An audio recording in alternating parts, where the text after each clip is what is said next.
में एक ट्रस्ट से 88 लाख रुपए लेकर शिष्या फरार हो गई, जिस पर पुलिस ने एफआईआर दर्ज कर जांच शुरू कर दी है। मथुरा जनपद में वृंदावन के चैतन्य विहार स्थित राधा माधव दिव्यदेश नया रंगजी मंदिर के महंत स्वामी अनंताचार्य के साथ उनके ट्रस्ट से जुड़ी महिला शिष्या द्वारा धोखाधड़ी का मामला सामने आया है। इस मामले में महंत ने वृंदावन कोतवाली में शिकायत दर्ज कराई है।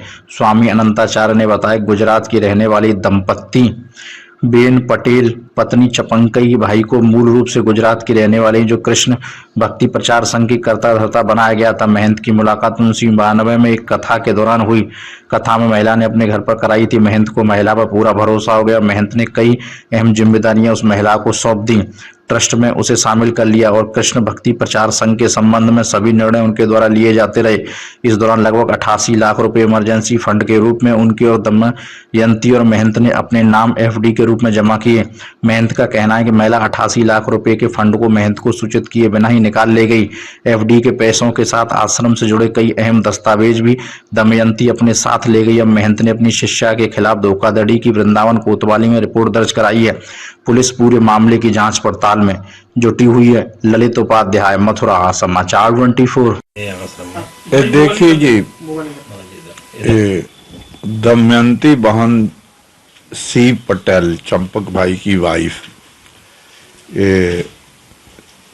1992 में हम दिसंबर में उसके यहाँ सत्संग किए थे।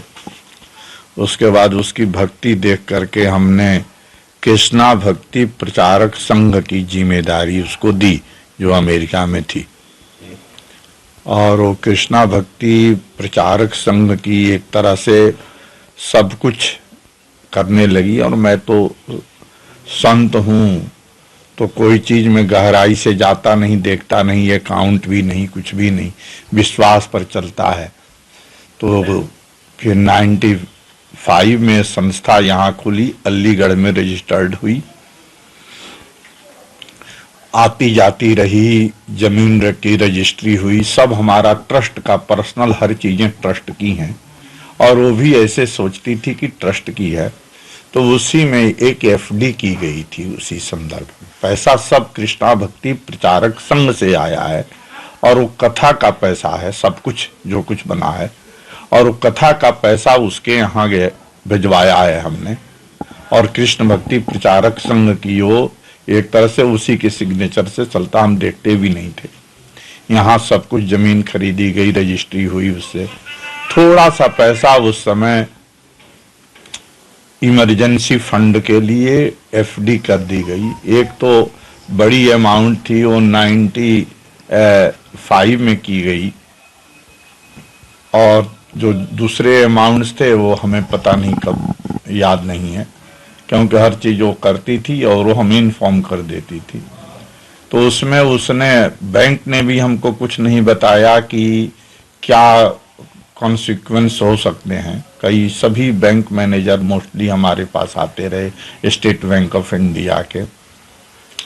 और इस बार वो सिग्नेचर करके रखा गया था, क्योंकि हम कोशिश कर रहे थे कि ये पैसा ट्रस्ट में हो जावे, क्योंकि ये पर्सनल तो पैसा था ही नहीं, क्योंकि ट्रस्ट से आया हुआ पैसा था।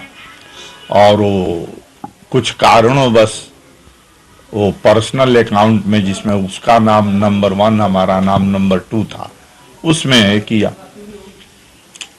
तो इस बार उसने बोला, बहुत दिन से रिलेशन खराब ही थे, पर इस बार उसने बोला कि हम अब बूढ़ी हो रही हूँ, हमारे घर के लोग कुछ क्लेम ना करें, इसके लिए मैं चाहती हूँ कि अपनी सब चीजें संस्था से निकाल के ट्रस्ट के नाम कर दूं।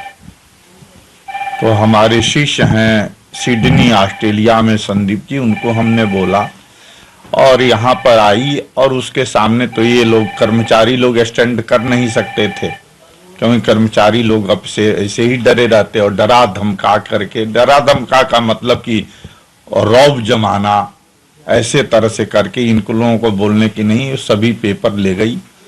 और उसमें हमारे जो कागजात थे रजिस्ट्री के, प्राधिकरण के, वो सब कागजात भी उसने गायब कर दिए।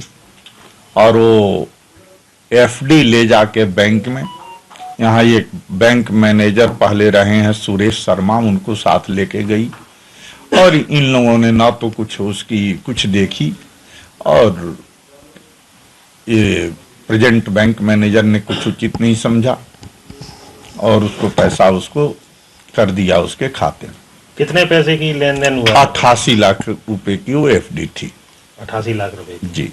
आपको कब पता चला इस पूरे मामले की? इस मामले का पता हमको तब चला जब एक फोन किया था संदीप जी ने उसको, और दूसरी लाइन पर यूएस में हम थे और उसमें उन्होंने बोला कि आप कब आ रही, क्योंकि वो बोल करके यही गई थी कि 2 हफ्ते में आ जाएगी, पर वो 2 हफ्ते में नहीं आई। हमको शंका हुई, हमें शंका तो पहले से थी लेकिन शंका हुई तो हमने फोन करवाया तो उसने फोन पर बोला कि हम अभी नहीं आएंगी, तो मार्च में आएंगी, पता नहीं क्या ऐसे वैसे।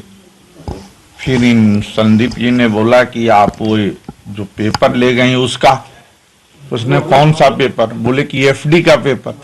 तो बोले कि वो जब सब ट्रस्टी आएंगे तो उनके सामने रखूंगे। तब मेरे को जरा गुस्सा आया कि यहाँ ट्रस्टियों का कोई कंट्रीब्यूशन खास है नहीं। कौन से ट्रस्टी? उसको पता है कि इसका आश्रम का सब कुछ धूरी मैं हूं और मैं चला रहा हूं, तो ट्रस्टी किस ट्रस्टी? तो हमने थोड़े गुस्से में एक आध शब्द बोले कि वो ऐसे ही। खैर उसके बाद दूसरे दिन जब ये राम प्रकाश जी बैंक में गए तो बैंक मैनेजर ने इनको तो नहीं बोला, पर हमको उन्होंने बोला कि ऐसा ऐसा है कि सारा पैसा उसके नाम से हमने ट्रांसफर कर दिया। फिर यहाँ पर आने के बाद हम तो विदेश में थे, अब उधर से आना मुश्किल था। कोशिश किया, पुलिस स्टेशन में ये लोग गए, जाकर के कंप्लेन किया, कोई खास रिस्पांस नहीं मिला। उन लोगों को भी इसने तरका दिया। फिर जब हम यहाँ आए हैं तो विशेष रूप से इस पर एफआईआर हुई है और पुलिस ऑफिसर्स ने सहयोग किया है, वो कर रहे हैं और उन्होंने प्रॉमिस भी किया है करने का। हमें उनसे बहुत ही पॉजिटिव फीडबैक मिल रहा है। फिर समाज का भी फीडबैक मिल रहा है, क्योंकि ये समाज की प्रॉपर्टी है, समाज के लिए है, तो इसमें हर व्यक्ति की सद्भावना हमारे साथ है और हमें आशा है कि सद्भावना रहेगी। महाराज जी, जब पैसे की जानकारी आपको हुई तो उसके बाद जो पैसे लेके गई है महिला, उससे आपकी बातचीत हुई उसके बाद? नहीं, उसके बाद बिल्कुल बात नहीं हुई। हमने उचित नहीं समझा, क्योंकि वो बात करने के योग्य नहीं लगी और हमने सोचा इससे कोई लाभ भी नहीं, व्यर्थ के अपने क्रोध बढ़ाने से कोई फायदा नहीं। अब उनको या तो प्रशासन बात करे, नहीं तो ऐसे। तो आश्रम में ये पहली घटना है या पहले भी कुछ हो चुका है? पहले यहाँ पर 2 वर्ष पहले चोरी हो चुकी है, 2-3 वर्ष पहले, हमें पता नहीं एग्जैक्ट ईयर पर चोरी हुई थी, लेकिन उसका कोई नतीजा सामने नहीं आया। हम लोगों ने एफआईआर भी किया था पर कुछ नहीं हुआ। जी जी।